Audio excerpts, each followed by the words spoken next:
Believe in the land, Tony Camino, Andy Billman. It's time to talk Cavs basketball. What? Yes, that's right. Even in August, we are talking the round ball. Not about schedules or tournament releases. We'll get to that soon enough. This is about a player named PJ Washington. Tony did an article that came out on Tuesday. He's been following the story. So, Tony, I'm going to let you lead off there. What should the fan know about PJ Washington? And why is there a lot of, I'll call it social media scuttlebutt about them right now? PJ's been a really solid player for the Hornets these last couple of years, and he's played a bunch of different roles. I mean, when you play on the Hornets, you kind of get swept under the rug. That's just how it goes. Right. But he's a guy who shoots the three well. He's 6'7", so he's not your typical big, but he played a lot of time at the center for the Hornets.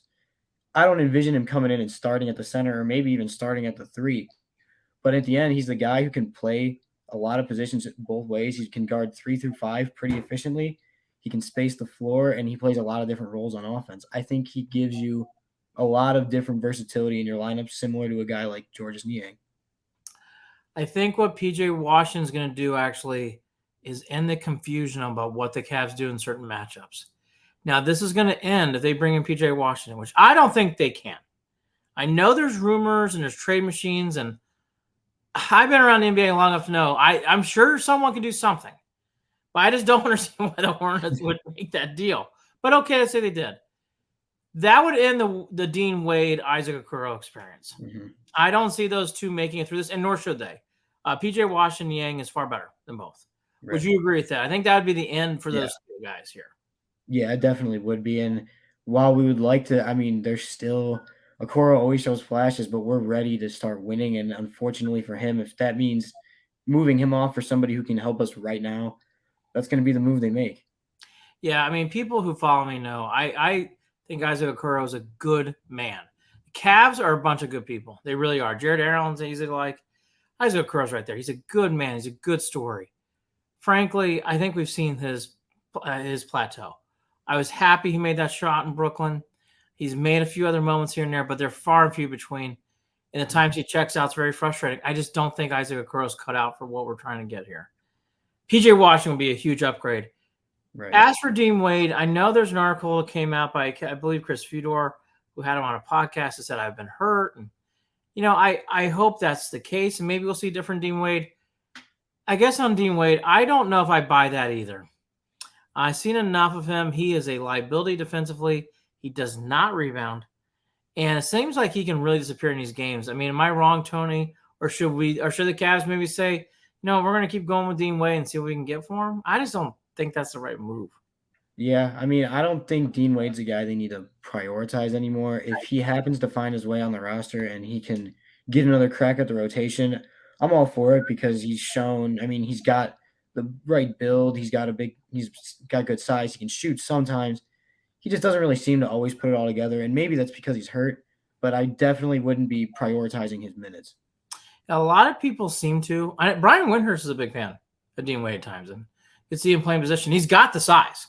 He does what the Cavs need. But I think Niang's kind of knocked it off. PJ Washington, I know he's similar to Niang. He's a little different, but that would end that totally. So if they could add PJ Washington, it really tightens up your rotation. And in fact, I would even emphasize bring up Isaiah Mobley because now you can really, truly bring him off in special situations to groom him into a player. And that's what the Cavs need to do here. PJ Washington would be fun. I'm going to come off and say this. I want Tony's final prediction. As I kind of mentioned, so it's not a surprise. I don't see this happening. I just don't see it. I know people want it, and that's great. I want a lot of things. I just don't see this trade happening. I know the Hornets are frustrated, but Tony, I just don't see the parts and trade things here to make that trade. Am I wrong?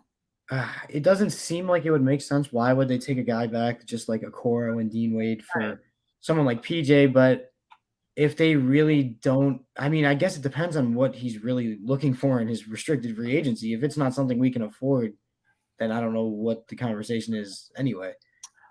Well, the Rubio thing will have to be brought up too. Will he be playing? Will he be taking salary? The most important thing is his mental health. We all know that. So let's not digress that. That's the most important thing. We wish Ricky the best. When it comes to business, though, at some point, someone has to be the bean counter, say, are we paying Ricky or not?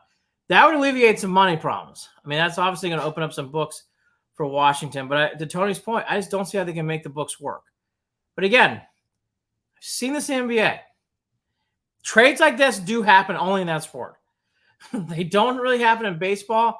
Baseball is cash considerations. You never really see in football. The NBA, they do a lot of salary weird dumps. Weirder than any other sport I've ever seen. So I won't say it's impossible. I just don't see it being likely. I just don't see him being a Cav. I give it less than 25%. What is your percentage? Yeah, probably not too much higher than that. I think it might be a little higher. Like I'll say 35, 40, only because of I think if I'm Kobe Altman, you look at this as like this could really be that last move. Like PJ Washington, like we said, really ends that rotation. Yep. And those lineups, I think you're ready for any team in the playoffs. You can go big, you can go small, you can go 5 out and space the floor. You can really do like the opportunities are literally limitless. And so I think the proneness to wanting to get it done increases the chances a little bit. But again, I'm not going to rely on it for sure. Yeah, it's just there's too many variables here. Okay, real quick, look at the Cavs. Their schedule comes out. Is there anything you're particularly looking for with their schedule? The one thing I'll say is for people who forget, there's a lot of things going on in March and April in this town. You have the MAC basketball tournament, and you also have the women's Final Four. So, Tony, I'm expecting a heavy-handed late fall, early winter home schedule. I'm expecting them to be a lot of home games there. I know I don't think they're going to get a lot of specialty games. Maybe they get some. I think Donovan Mitchell draws that, but I'm not expecting much more than that. Do you have any expectations or anything you're looking for as a schedule drop happens this week? I'm really just looking for those first couple of weeks because last year we got off to a super hot start. Yeah, Won like 8 of the first 9 or something crazy like that. And so, like you said, having potentially a ton of home games backed up right there, it'd be nice to see what that schedule is like to maybe see if we can really jump out to a hot start and just keep it going this time. I would expect a lot of home games the first 41 because they're not going to have a lot. And that's going to be crucial to Cavs. I would be surprised if it's the opposite. They are not going to be playing a lot of games at home in March and April. So too many events going on. Yeah. They're going to have to be on the road for a little bit.